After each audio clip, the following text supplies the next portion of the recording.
The survival horror genre has had its ups and downs. It seems like there's an endless stream of games heavily influenced by classics of the genre, but none quite get it right. Tormented Souls from developer Dual Effect and Abstract Digital wear their influences on their sleeves. However, the developer has expectations that the player knows how to navigate the genre and has an amplitude to handle some truly creepy situations.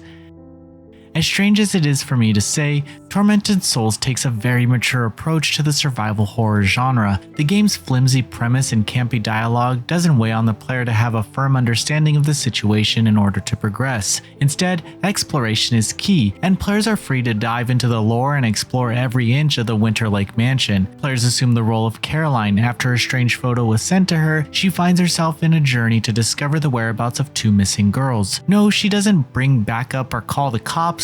That would be way too easy. Caroline simply puts on the cutest dress she can find and breaks into the scariest mansion in the world. If that's not badass, well, I don't know what is. However, moments in, she gets knocked out and wakes up in the bathtub without an eye. Go figure. Now, the adventure can truly begin. Playing Tormented Souls feels like I'm playing an HD remake of one of the earlier Resident Evil titles. The game's environments and atmosphere are almost identical, causing me to double take some of the halls and rooms. It's not a blamed copy though, as the developer seems to put a lot of trust in the player than any other Resident Evil game that I've played before. Unfortunately, there are very few accessibility options when it comes to solving puzzles or navigation. Further, there are no difficulty options, so expect to die on your first playthrough. I'd like to also point out that there are no autosave features, and the saves are tied to audio tapes that you find around the mansion. I accepted this challenge and ran with it, but I know some might not be accustomed to being lost in a game for an hour only to find out that the answer is right in front of them. Similarly, hints are found in writing around the mansion and by interacting with objects. Sadly, I think the file management for writings found could use a little work, if only to make it easier to sort by the newest entry.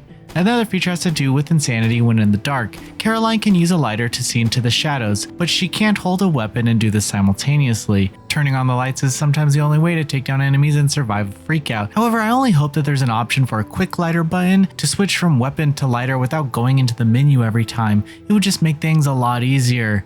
As it stands, Tormented Souls is an awesome experience for longtime survival horror fans. However, those not accustomed to the genre may want to dabble in one of the Resident Evil remakes before playing just to prepare for the terrifying mindfuck that this game is. Post-game unlockables are said to be present, but you'll have to get past the dozens of monsters, a Silent Hill-esque alternate universe, head-scratching puzzles, and a very helpful but sus priest to get there. As it stands, I'm totally ready to tackle this nightmare.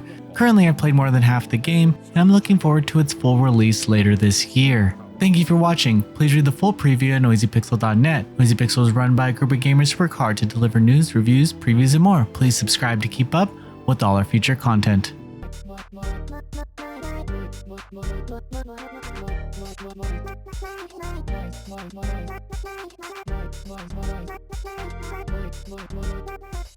NoisyPixel.